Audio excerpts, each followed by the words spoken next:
So welcome everyone to our inaugural Keeping It Real conversation featuring Paralympic fencer Lauryn DeLuca. This conversation is closed caption enabled and I just turned on transcription as an accessibility feature. I'm Jocelyn Cohen, Vice President of Communications and Engagement with Cerebral Palsy Alliance Research Foundation, also known as CPARP here in New York. And we're the foremost organization in the world focused solely on funding cerebral palsy research, and we're so thrilled that you're joining us today. We started the Keeping It Real blog series around 2 years ago, and it's exciting to see it grow into conversations like the one we're about to have with Lauryn. She competed in the 2016 Paralympics in Rio de Janeiro, was ranked the #1 wheelchair fencer in the United States, and won 3 national championships. She's currently a senior at The Ohio State University and is studying to be an educator. We look forward to hearing more of her story now. Welcome, Lauryn. So Hi. good to see you. Thank you for having me today. I'm looking super forward to this today. I'm so glad. We already have a question in the Q&A. Okay. So, my first question is, tell us a bit about your relationship with CP, whatever you'd like to share. And within the framework of that, what activities did you enjoy growing up? So my relationship with cerebral palsy, it's one that's ever evolving. When I was a little kid, it was something I didn't love, just because when I was a kid, I was the only person with cerebral palsy around me. So I just thought it was different. I thought that was weird. But over the years, through sport, through just my lived experiences, I've grown and learned so much more about myself, the community, and just really kind of said, like, this is who I am, this is a part of me. And now my relationship with cerebral palsy is healthy. There are some low days, but there's also some more high days than low days. So I think right now we're really healthy. We're doing great. And then when I was growing up, you asked what activities did I do? So a fun fact about me is I have a twin sister. She is able-bodied. And for all intents and purposes, when I say able-bodied, I mean people without disabilities. She's able-bodied, and since we were twins, we did everything together. But our parents had the mindset that if one kid did one thing, one kid would do the other. So I'd be put in gen ed soccer, gen ed baseball. My baseball coach was my dad. So I did everything, and I didn't realize I was different until I hit elementary school, and then I just started noticing more and more. That's really interesting that your parents just stuck you in all of the typical stuff, and you had to, it's like throwing you in the deep end for everything, and then you just figure out your way. Exactly. I'm guessing that built up a lot of resilience and adaptation on your end, like pretty early on. It did, and I think they were able to throw me in these mainstream things because I had early intervention. I had PT and OT at a very young age, so I think I describe myself like I blend in with able-bodied folks. I just walk with a limp. Some days I can wear my Crocs without my brace, but the more I get older, the more I realize I love my brace. I love my mobility aid. I used to say my brace gives me more support than any man could ever give me. And my partner doesn't like that. I'm like, I love you, but like I love my mobility brace more. So yeah, I mean, that is also, something people struggle with a little bit is making their disability a bit more visible. That's one piece of wearing a mobility aid. And then the other piece is that sometimes it is more uncomfortable, but do you find that the amount of support and help it gives you just outweighs the discomfort, or is it just not even uncomfortable for you anymore? I mean, it's uncomfortable in the summer times because braces are so sweaty, but I think nowadays it's something that's so normal to me, and I'd rather wear my brace and have the independence from that brace rather than going throughout my day stumbling. Mm-hmm. Do you find that it helps you conserve energy? Yes, so much so. Just because I'm also mentally I'm not making sure I'm walking in the correct way. I can just put more trust behind it. So I think mentally and physically it gives me more energy. That is really interesting to know. I'm going to personally just take note of that because I haven't worn a brace since I was a kid. And if and when something changes, as I age, it's helpful to know that from someone that is wearing a brace as an adult. So just shifting back a little bit. So you were drawn to sports because you were thrown into them, but what drove you beyond that to continue to pursue it really as an athlete and not just as sort of a side project? And what drove you to become a fencer specifically? So again, a little bit more background. I did sports was just a part of my family. My sisters did all the typical American sports. They did softball and volleyball. They did traveling softball. And my parents were really good at giving us something to do on the side. And if that was something we want to be good at, we could be good at. Like I mentioned, my dad was my baseball coach. But one thing, like, so my cerebral palsy impacts my left hand side. So that's a baseball glove. You have to like do stuff with it. I just couldn't do it. So I stopped baseball before like coach pitch. And then I just had no sports to do because I didn't like team sports. I'm a people pleaser.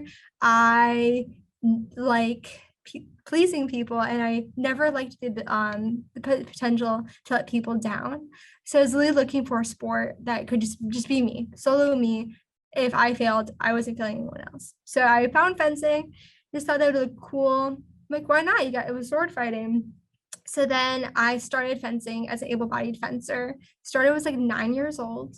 And the foundations of para fencing and able-bodied fencing are very similar. You have the same parries, you have the same terminology. The biggest thing, you just don't use your legs in para fencing. I was fencing at a tournament in Columbus, Ohio when I was 13, and the Paralympic coach at the time came over. He's like, your daughter, she's disabled. And my parents were like, what?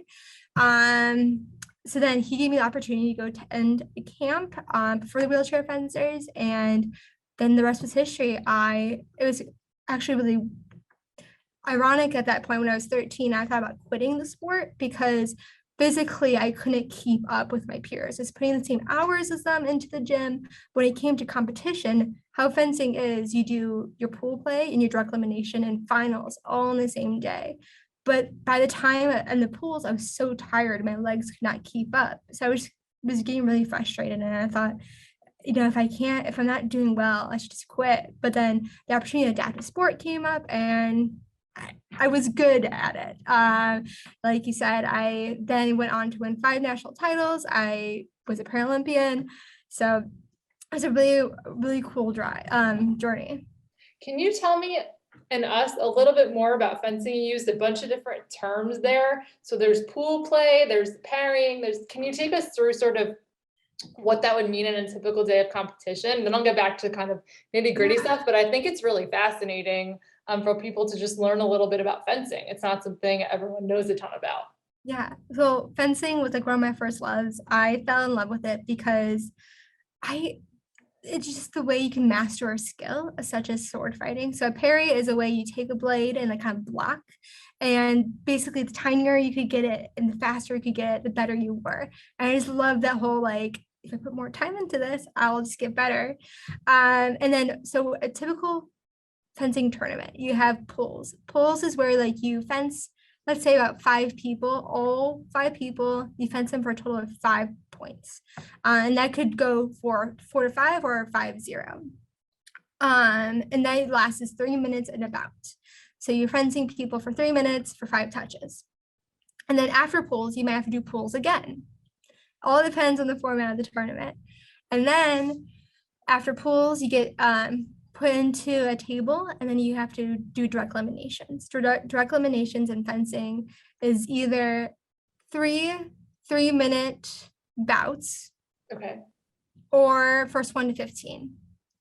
So let's, for example, you're fencing for 3 minutes and it's 1 to 3. Then you stop after 3 minutes, you talk to your coach for 1 minute, and then you do it again. So you either do 3 rounds of 3 minutes or first 1 to 15. So like I said, that's a lot of time. A lot of moving up and down the fencing strip. And like I said, like as an able-bodied fencer, I just couldn't keep up with it. I was so tired. And at the end of the day, I was frankly in pain because when I do a lot with my legs, I just get lots of pain. So I was really happy that it was time to make the transition to wheelchair fencing. Thankfully, cerebral palsy is one of the classifications for adaptive sport. So it was great. And I love that for able-bodied fencing and para fencing, a lot of things translated over. The biggest thing that I had to get used to was the distance. So in fencing, you can run away from your opponent, but in wheelchair fencing, you only lean away from your opponent, and that's a difference in timing and distance. So you had to adapt a little bit, but it sounds like, I mean, I'm just thinking about what it would have taken for you to do the fencing standing up, and just knowing my calves when I'm standing for too long, they would just be so done. And then my hands aren't personally affected by CP, but between the calf and your one leg and the hand and that arm, like I can feel the exhaustion just from you talking about it. So Yeah. I can see how you would have just gained so much more energy by transitioning to wheelchair fencing instead. And so you're a wheelchair fencer. So then how did you move from that to becoming a 2016 Paralympian? And what were some of the most memorable experiences you had during preparation for that and while you were there and afterwards? So kind of a big, long question to sort of take us through your Paralympic journey. Yeah. Whenever people ask me about my Paralympics journey, I think it's one that just like happened naturally. So fencing happens in quads. For every 4 years, there's a Paralympic and Olympic Games.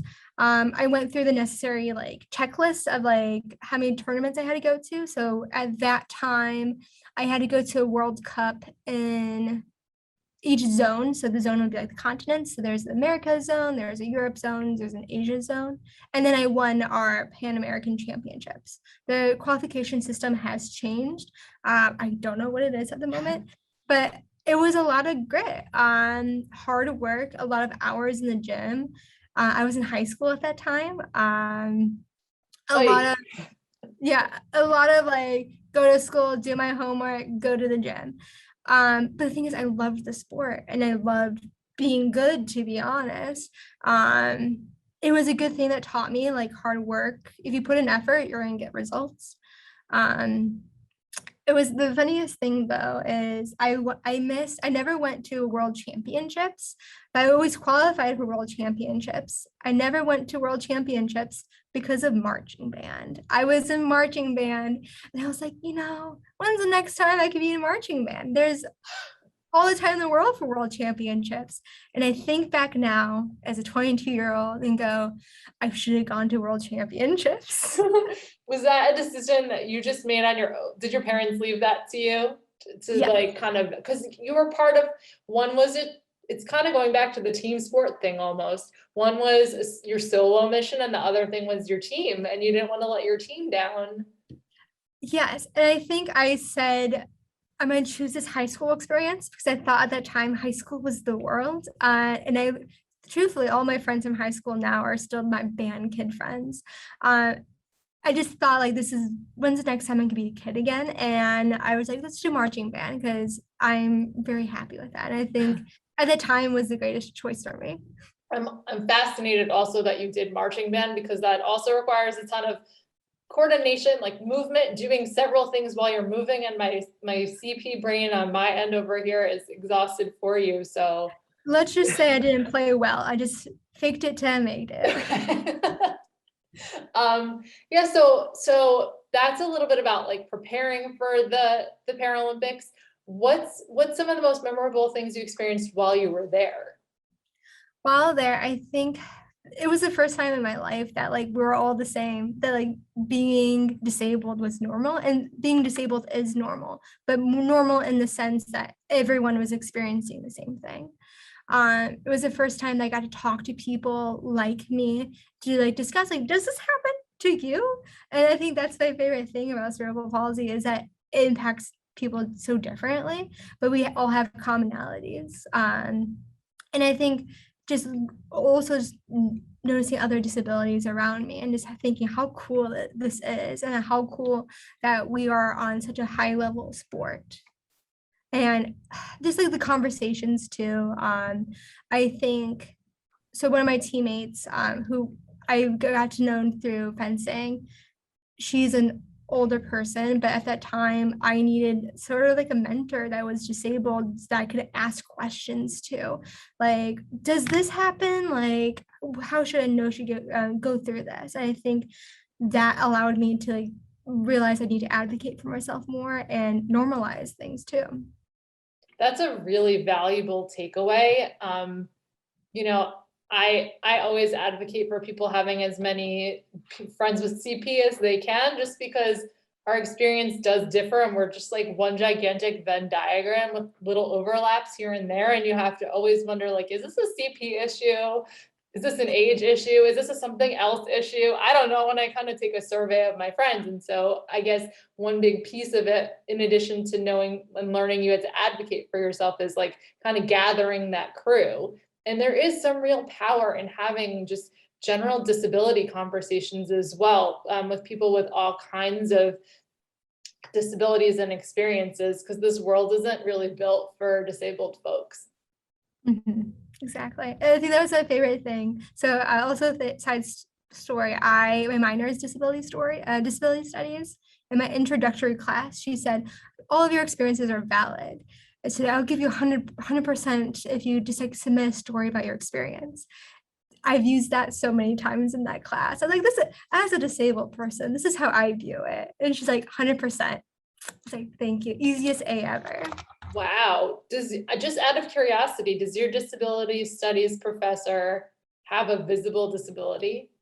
Did. And I think that was also really cool to collaborate with a professor on that topic as well. That is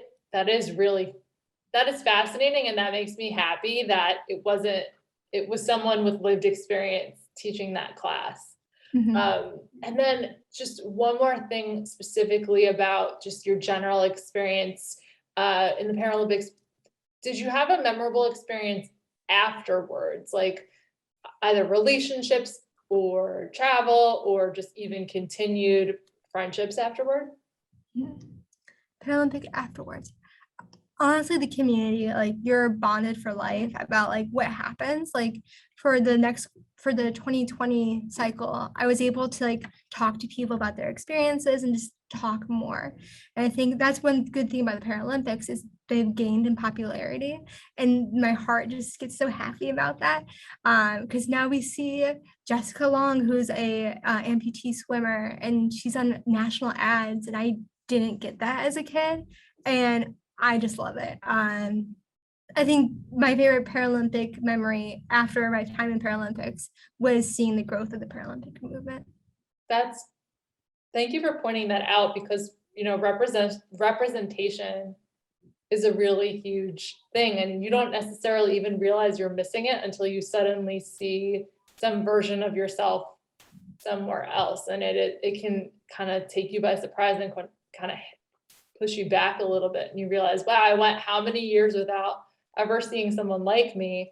And it's great that you were in a position where you could be that for someone else, frankly.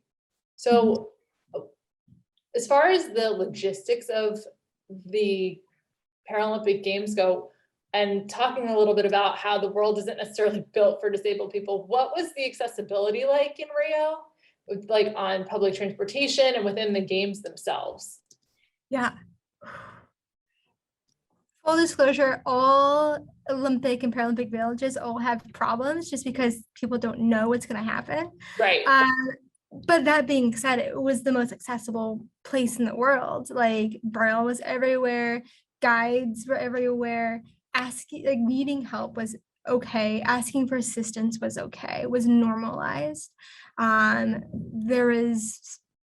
There was ramps, readily available ramps. I didn't have to go in the back of a building. The garbage area, yeah. Yeah, walk around 10 minutes to get to the entrance. And then even like, because we ate in a cafeteria, even like there was someone able to help us if we couldn't carry our food. And it just like opened my eyes and like, wow, there's so much more we can be doing in terms of accessibility. It was always amazing. And also just in general, like how languages were incorporated, like not everything was in one language. So in terms of all accessibility, it was great. It's funny, I was solely thinking about the physical side of it, but of course you have people from all over the world, so they need to be able to understand and see what's available to them. Frankly, separately, the idea of just someone being there to carry my tray sounds wonderful. Yes. Because that is not ideal as a person with CP. I'm glad to hear that they had that, and that it's almost a bit like a disability utopia, at least when it comes to the access side of things. Yeah. So have you left the door open for future Paralympic participation? A little, Yeah. a lot, not at all? I never say never. There will be a lot of things to line up that says yes confidently going back. One thing with cerebral palsy is that I only use like half of my body, and that's my right side. And that's in fencing, you only use one arm. So it's a unilateral sport. And because I only use one arm, I've had some injuries in my shoulder that like had to take some time away to fix that and address that. And it's still impacting me today. But they said if I get the proper PT and proper OT, I could make another run. We'll see how things line up. I am graduating soon and I'd like to start my adult life. But you know, there's the LA 2028 Paralympics that going for a home game would be awesome. We'll just have to see where life takes me. I didn't even realize they were in Los Angeles. See, I'm learning so much from you today, Lauren, so much. But yeah, I mean, you never know. That could be a good time for a pause and some extra PT and OT and getting back into it. So what lessons did you learn as a fencer in general and a Paralympian that you currently apply to your life? I think my journey as an athlete has just really taught me that like if you want something, it's going to be there for you. You just have to go get it, and you're going to have to talk to people about how to get it. There's this thing about saying if you put 1,000,000 hours into something, then you can master it. I don't think I ever reached 1,000,000 hours in my fencing journey. The whole like 1,000,000 hours makes a master. I think also at the time of an athlete, I respond really good to feedback. I love critical feedback because it lets me grow. And I think as a fencer, like I needed to be yelled at several times about I did something really bad. I messed up my game. And I think because of that, in my professional life, I can receive feedback so well and then inflict that, and then inflict that feedback. I think that's in general in sports. You just receive feedback really well.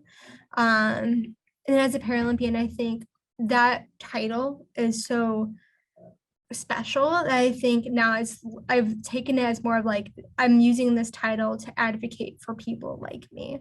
I'm using that to credit to my name, to be honest, when I speak out about disability issues.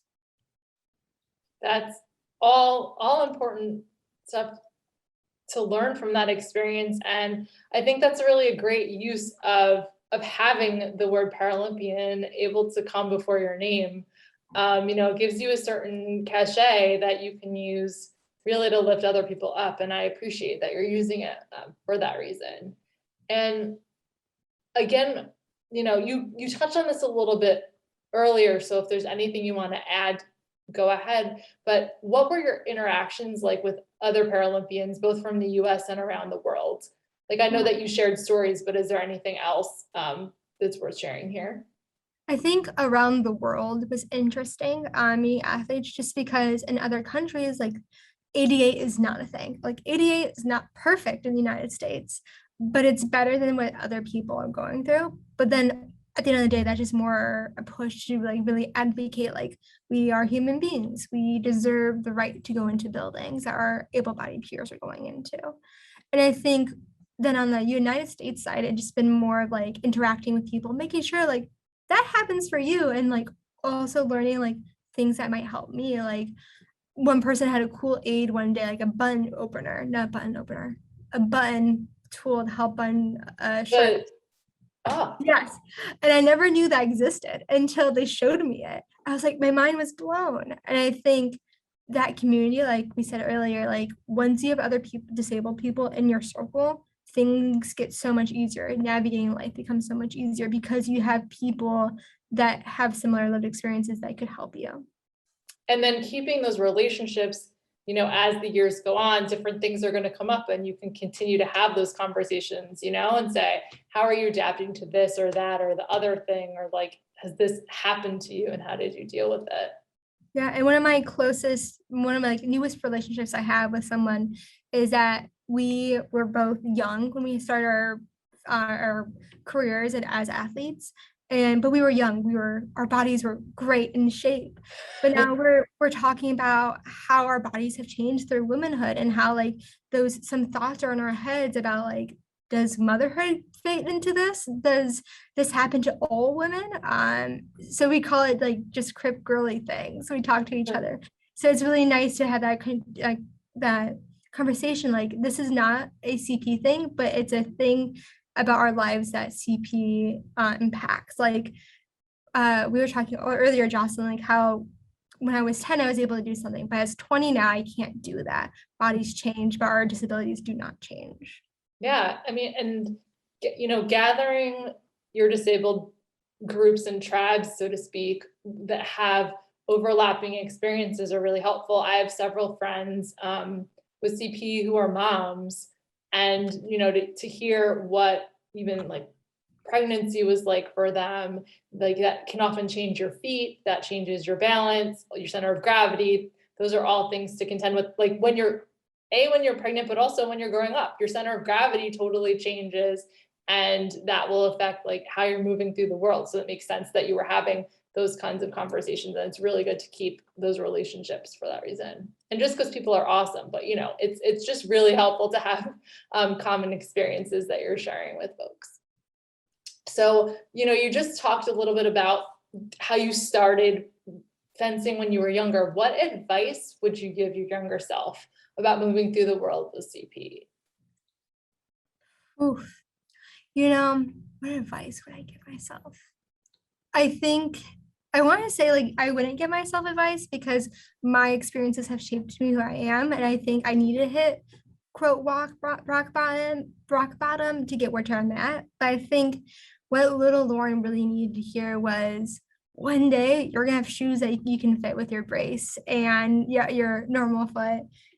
It'll get better. Like, I feel like everyone says it'll get better to their younger selves, but it truly has.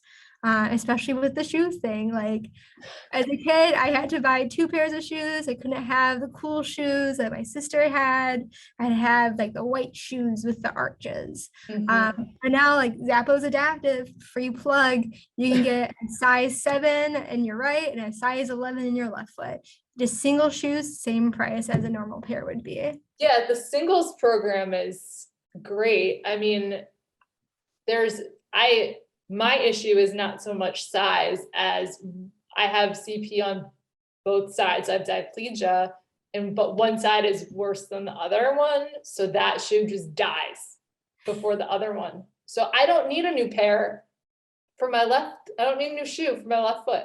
Just need it for my right.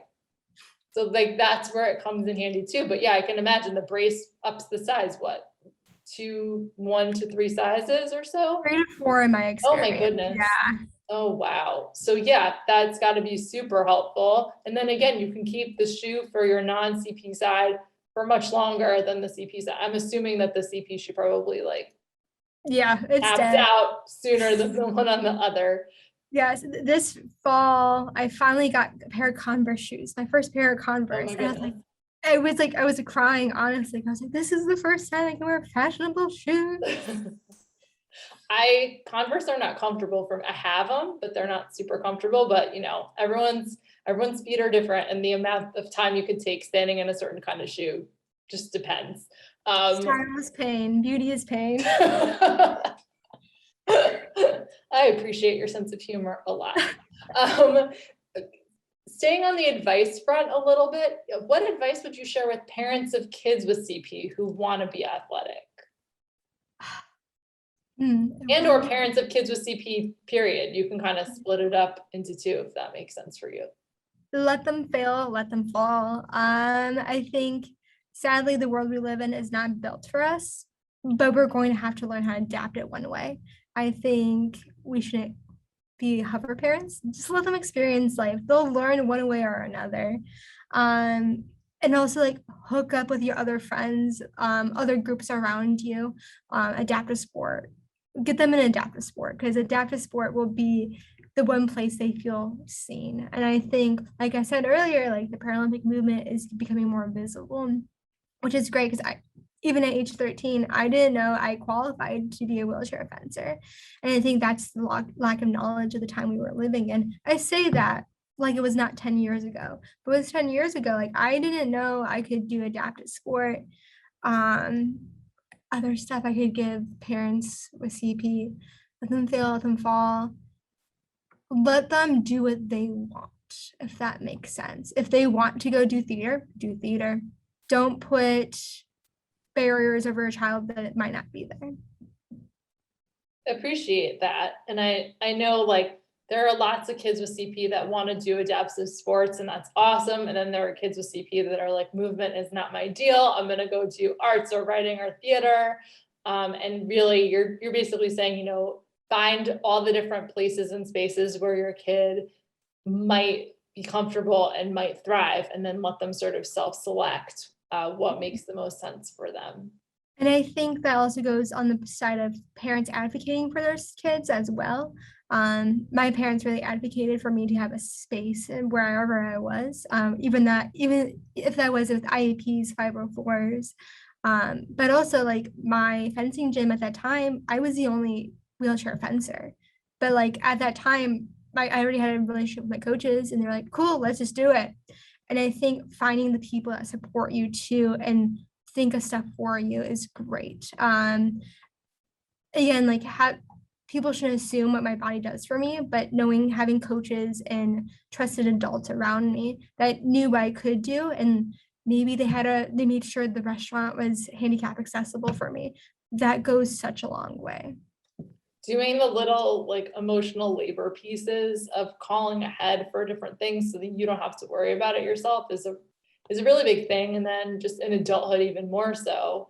Going back to your coaches, where you were the only wheelchair fencer at the gym, had those coaches coached wheelchair fencers before, or no? And you guys kind of all learned together. We all learned together, and I think that was the cool thing about it too. We realized we were able to workshop it together, and since I already worked with them as an able-bodied fencer, they knew how athlete Lauryn communicated and worked. So we were able to workshop things and go from there. And I think at that time too, the Paralympic coach was really good in giving advice and what needed to happen as well. You know, it's a really good illustration, I think, of interdependence. You know, there's a lot of talk in general in society, but specifically in the disability space of, you know, independence, and you're kind of measured on your level of independence. But I've come to sort of figure out that interdependence is really the sweet spot. And it sounds like what you were experiencing in the gym and in all of the other areas that you were talking about before is that we all kind of rely on each other for different things. Yeah, and I think growing up, I think asking for help was one thing I really had to get over. Like there's going to be things I cannot do, and I should also voice off about that, because if I do it, someone's gonna get something dropped on them, and I don't want them to get something dropped on them. Spilled water, broken glass, etc. We want to avoid those things. Yes. And so the last general question I have for you is, what's your proudest achievement so far? And then what do you hope to achieve in the years to come? Yeah, I think I have proudest achievements in different sectors of my life. I say I'm multidimensional.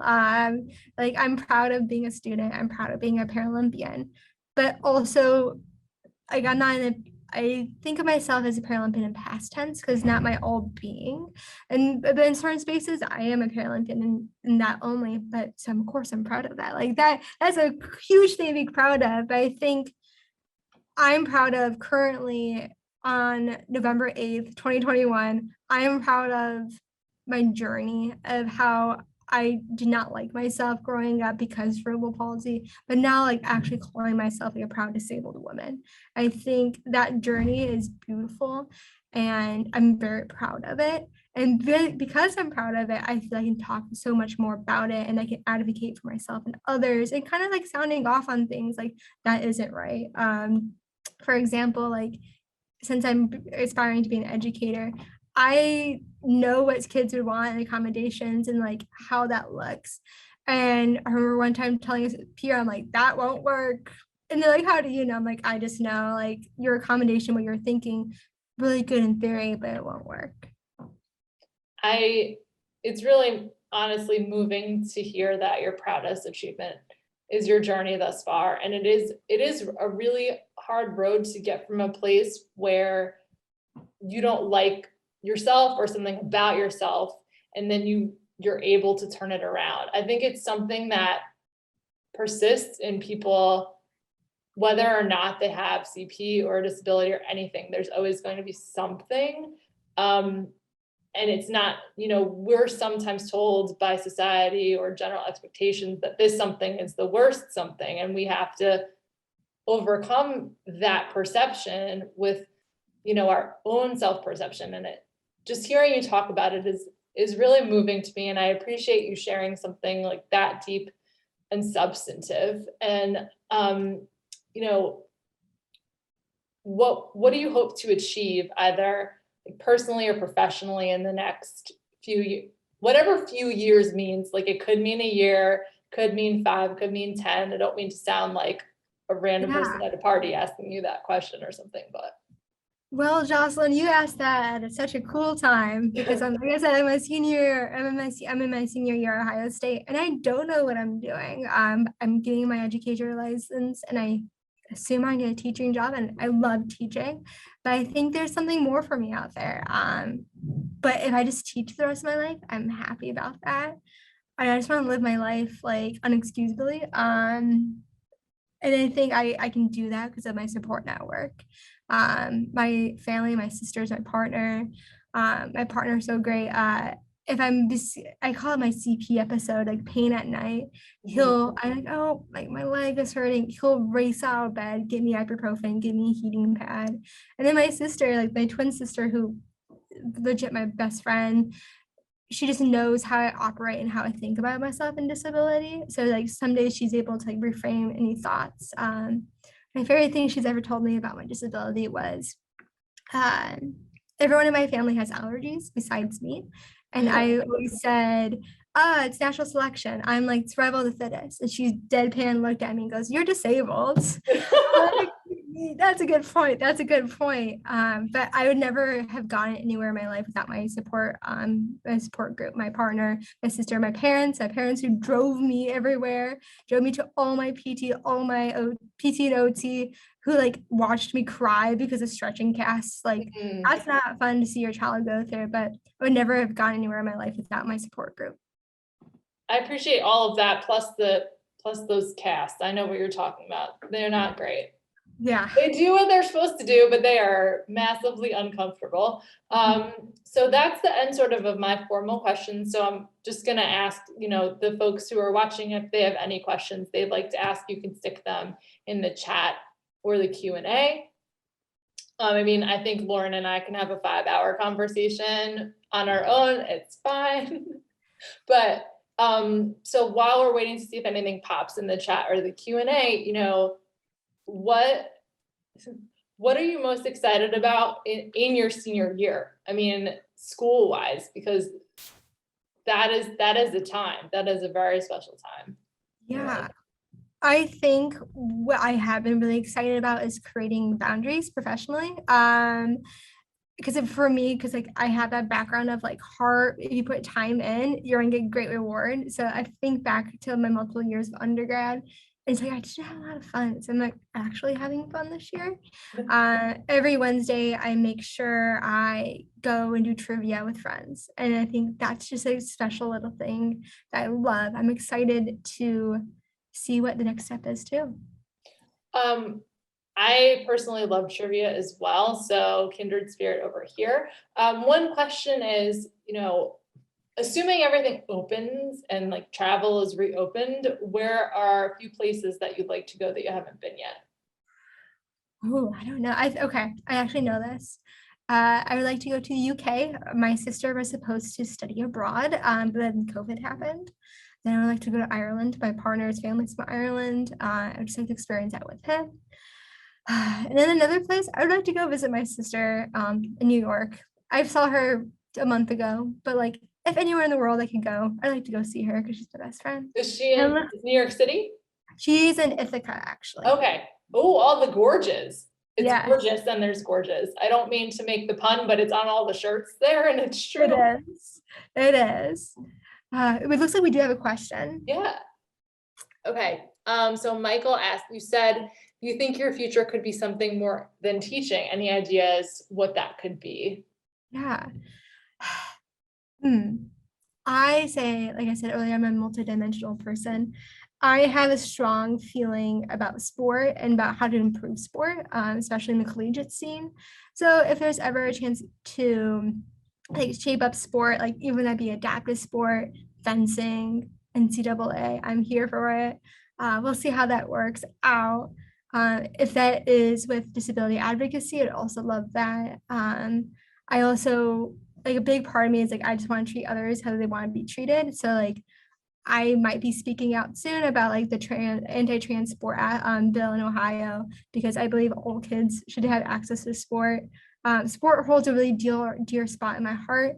So we'll see if that spot in my heart will grow larger. I mean, one of the great things about being in the position and at the age that you are is it really is, you know, up to you where you go, and like the number of paths you could take is endless, and you can get off one path and go on another one and like crisscross back and forth between all of them.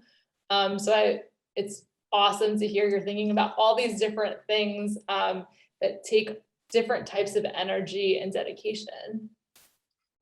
And Michael said he is quite happy to connect you with friends and colleagues in the adaptive sports space. I'll So, take you up on that, Michael. you know, email is our friend.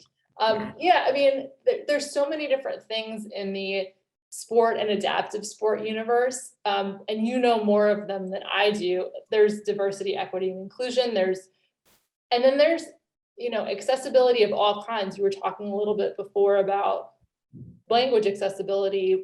Were there any other access needs that you could spot besides disability and language that you might want to tackle or that you just want to highlight? Yeah, I think another part of sport that I would like to change is the cost of entry to sport. So for fencing and specifically wheelchair fencing, my wheelchair was $2,500.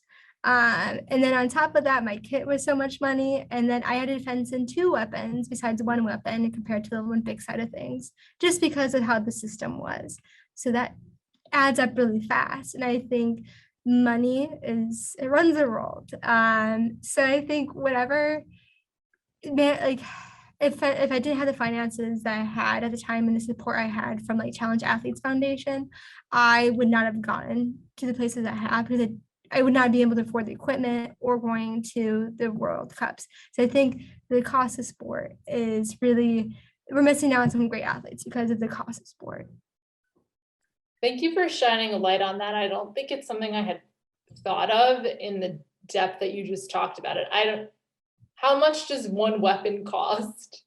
And how many different weapons are there in fencing, out of curiosity? Yeah, so there's 3 different types of weapons in fencing. There's saber, epee, and foil. And actually saber just made its like fully actualized Paralympic debut. In the past, only men were able to fence in saber in the Paralympic side, and women in 2020 were able to compete in saber. Some athletes compete in all 3. And when you go international, your cost of equipment gets more expensive just because of the grade it has to be. And I think at one point, my blades cost $100 each, and they break easily. I think that my 12 or 13 years in the sport, I only broke one blade. But I knew people that would break one every tournament. But yeah, like every break is just $100. Yeah. And also like when I talked about how much the wheelchair was $2,500. Thankfully, they're prototyping. Some things are more affordable, but that was an aid that I didn't use every day, which if you have more aids, the more expensive it is. Right. For wheelchair fencing, it's solely manual wheelchair, or can you be in an electric wheelchair as well? Yes. So you sit in a manual chair, but people in electric chairs can fence if they're able to transfer into the manual chair. Okay. So it's accessible in the sense that if you're physically able to transfer, then you can.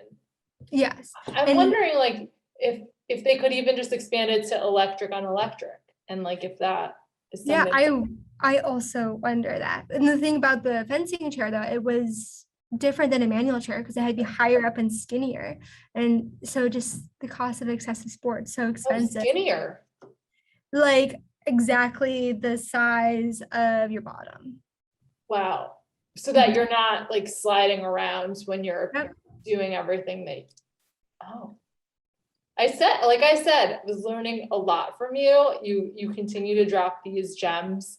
And I really appreciate that. I'm gonna give people another minute or two to see if there are any other questions popping through, but I really appreciate you being so open in sharing your story and all different aspects of it. And, you know, for just sharing your enthusiasm for so many different things. It's really refreshing. It's a nice way to close out a Monday, like this short day of a Monday after the extra darkness hour that we've got.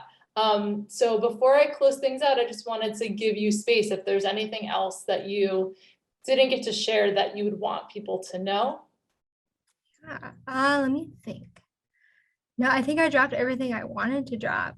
I Okay. think knowledge is power. The more you want to do research on cerebral palsy, on disability, the more equipped you are to take on the world. If you're able to get that knowledge, but also just make friends with the world. And I think when it comes to cerebral palsy, you don't have to tell everyone that you have cerebral palsy. You're just living your life. You don't have to tell, you don't owe anyone the cost of knowing your diagnosis. And that's up to you. Like I work with children, I also work with adults. Adults will get, when they get asked what's wrong with you, adults will get nothing because actually there's nothing wrong with me. They're just scarring in my brain. But kids will get the whole talk about like, this is what's wrong. And like, we're just living our life. I appreciate that, as having had conversations with my young nephew where he'd do the question game, you know, ask the one question and you give the simple answer for when they're 5. And then they ask another question and you're like, how do I describe what the brain is and what brain damage is in a way that you will understand as my 5-year-old nephew? And then they grow up a little bit and they say things like, I think every building should just be ramps so that you and everyone you know can be in the building. I said, did you know that's sort of called universal design? So when you grow up and become an architect, you do that. Like that's why it's so important to share that information with the younger kiddos and younger folks, because they don't have the preconceived notions about anything yet. Yes, exactly. I don't know if you do the same thing, but I make it a point sometimes when I see a little kid staring at me because they don't know any better, I'll say hi and like, do you have a question? Because usually a parent will pull them away. Yeah. I just want to say hi. There's a book called Just Ask by Sotomayor. Don't love the book because again, like you shouldn't just go up to someone and be like, what's wrong with you? But I do think it opens a conversation that like you can ask questions and it's up to the person if they want to answer them. You have the autonomy in that. I think there's also, you know, there's nothing wrong, I think, with asking a question as long as you're okay with someone deciding that they don't want to answer you. Exactly. And I think a corollary to that is people ask me this question. I don't know if you get asked this as well. But like if someone asks if you need help, I don't mind if anyone asks if I need help. Just listen to me if I tell you no. If I tell you yes, then I'm super grateful that you asked. But if I tell you no, like I've got this. I don't know if you've run into that, whether it's in sport or in other parts of your life. I have, and I'm very comfortable with saying no. I think that's also because I'm stubborn. I think I will say one last story before you get off. So I go to Ohio State, it's a big football school, and I park in a building near my dorm, and I just cruise on to the accessible parking spot. But it was a Saturday football day on campus. I was driving back, and it says accessible parking this way. I go, cool. I'm here for it. And I get pulled aside because the person doing traffic didn't believe me that I needed this parking spot. And I was like, do you need everything? Do you like want me to walk out right now and like show you my fancy brace? Like I'm totally able to do that. And he got so embarrassed. And I think that just because like disability looks so different on everyone, that society has this preconceived notion of what does disability look like. Mhm. And the more we tell different people's stories like yours and like the stories to come, the more we can incrementally change what that perception is. So thank you for sharing all of your insights and your stories. Look forward to hearing more from you, having more chats with you. I'm so happy that we met. And again, thank you for taking the time, and thank you everyone for joining us and for sharing your questions. We really appreciate all of your time. Have a great evening. I'm assuming everyone is on an evening time zone. Take care. Hi.